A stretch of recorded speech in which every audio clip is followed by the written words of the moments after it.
Hey friends, welcome back to my channel Sanvi Daily English.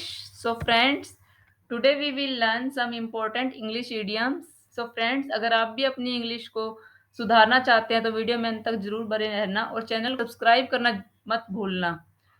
Friends, these idioms will improve your speaking confidence in front of others. So please watch this video till end and let's start today's video. So friends, today's first idiom is in for a penny, in for a pound. In for a penny, in for a pound. तो इसका मतलब क्या होता है? जिस जिस काम को शुरू करो उसे पूरा जरूर करो. जिस काम शुरू करो उसे पूरा करो. सो फ्रेंड्स, इसका इंग्लिश में मतलब क्या होता है?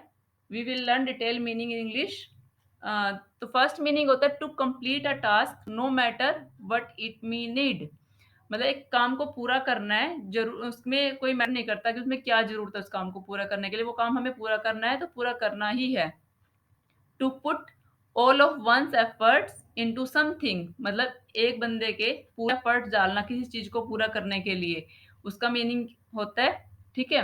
To complete a task despite the cost efforts and time involved. तो एक काम को पूरा करना है, ना कि कॉस्ट को देखना है, एफर्ट्स को देखना है, टाइम्स को देखना है, किसी चीज को ना देखते हुए सिर्फ एक काम को हमें कंप्लीट करना है जिसको हमने शुरू किया है. ओके. नेक्स्ट है not to take half meals once you are involve. अगर आप एक काम में एक बार इन्वॉल्व हो गए हो तो उसमें हाफ आपको आधे आधे मेजर्स नहीं करने हैं, उसको काम को पूरा ही करना है. तो ये था मतलब इन फॉर अ पैनी, इन फॉर अ पाउंड इडियम का. ठीक है. उसके बाद हम पढ़ेंगे इसको हम सेंटेंसेस में कैसे यूज कर सकते हैं. तो फर्स्ट सेंटेंस है in for a penny, in for a pound. We need to stay up all night and get the report done since we can not turn it in half finished. मतलब कि हमें इस काम को करने के लिए होल नाइट जागना पड़ेगा और रिपोर्ट तैयार करनी पड़ेगी क्योंकि हम इसको आधा अधूरा छोड़ सकते हैं. ठीक है. नेक्स्ट सेंटेंस है after the teams defeat last season they have decided that in for a penny, in for a pound they have to win the title this season.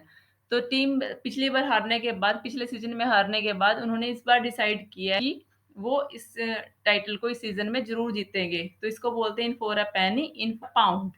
Okay. So next EDM है अपनी of the chain. Of the chain का मतलब अत्यधिक आनंद या फिर उत्साह.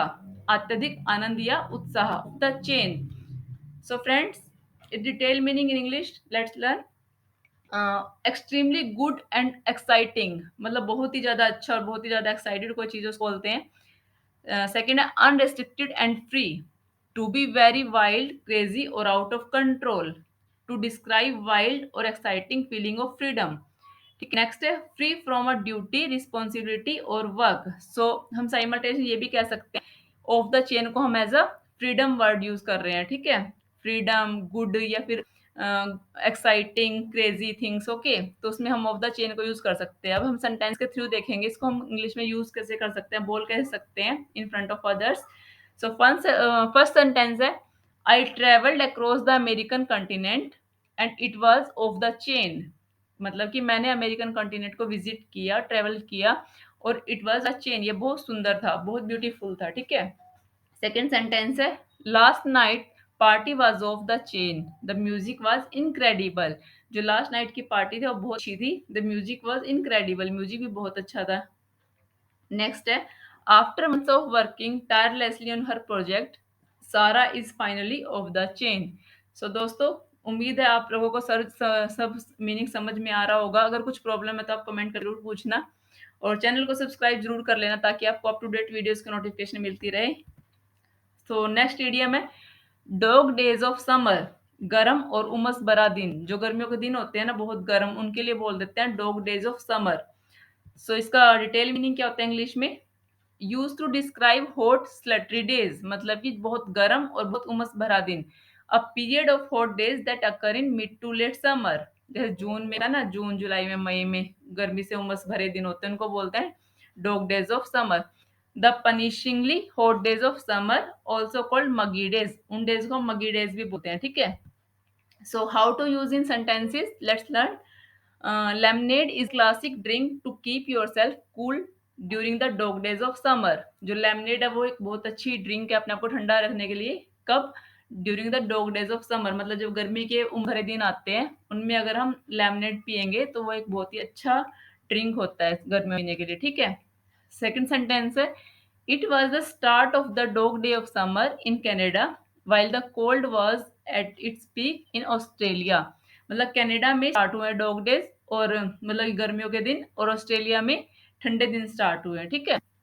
Next sentence है, my friend has a swimming pool to cool off during dog days of summer. मेरे फ्रेंड के पास एक स्विमिंग पूल है, किस लिए? क्योंकि उसके ताकि वो ठंडा रह सके during the dog days of summer. Okay, this was the use of dog days of summer in sentences. Next idiom है, डायमंड इन द रफ। साधारण सा दिखने वाला अत्यधिक योग्य है, मतलब कि उसकी वैल्यू होती है पर वो दिखता नहीं है, वो दिखता साधारण है, ठीक है, लेकिन उसकी बहुत सारी वैल्यू होती है, उसको बोल देते हैं डायमंड इन द रफ। तो इसकी डिटेल मीनिंग है, समवन और something of high quality but undeveloped. मतलब किसी बंदा भी हो सकता है, इसमें कोई चीज भी हो सकती है, किसी के अंदर बहुत ज्यादा हाई क्वालिटी है पर वो डेवलप नहीं है उतना जितनी उसकी तारीफ की चाहिए, वो इतना डेवलप नहीं है, पर वो है एक तरह से हीरा होता है, ठीक है। Describe something someone possessing great potential but currently lacking refinement or being in a roasted, मतलब किसी के अंदर क्वालिटी तो है बट उसकी रिफाइनमेंट होनी है, ठीक है। नेक्स्ट है, person who is better than they appear to be based on their behaviour and appearance. हो सकता है उस बंदे का बिहेवियर अच्छा ना हो, अपीयरेंस अच्छी ना हो, बट वो बेटर है उससे, जो वो दिख रहा है सामने वाले को, ठीक है। नेक्स्ट है, how to use it in sentences. हम इसको सेंटेंस में यूज कैसे करें, this is a big thing, so how to use. First sentence है, I found an old coin while gardening, I think it's a diamond in the rough. जब मैं gardening कर रहा था तो मुझे एक पुराना सिक्का मिला, तो मैंने सोचा कि ये डायमंड इन द रफ है, ओके, मतलब कि उसकी बहुत ज्यादा वैल्यू है और उतना दिख नहीं रहा। सेकेंड है, you don't know about Olivia, trust me she is diamond in the rough. मतलब कि आपको ओलिविया के बारे में पता नहीं है, मेरा विश्वास करो, वो डायमंड इन द रफ है, मतलब जितना वो दिखती है उससे बहुत ज्यादा वो तारीफ के काबिल है, ठीक है, इसलिए उसको डायमंड इन द रफ बोला है। थर्ड है, Emma is going to be an international artist one day, Sheema is a real diamond in the rough.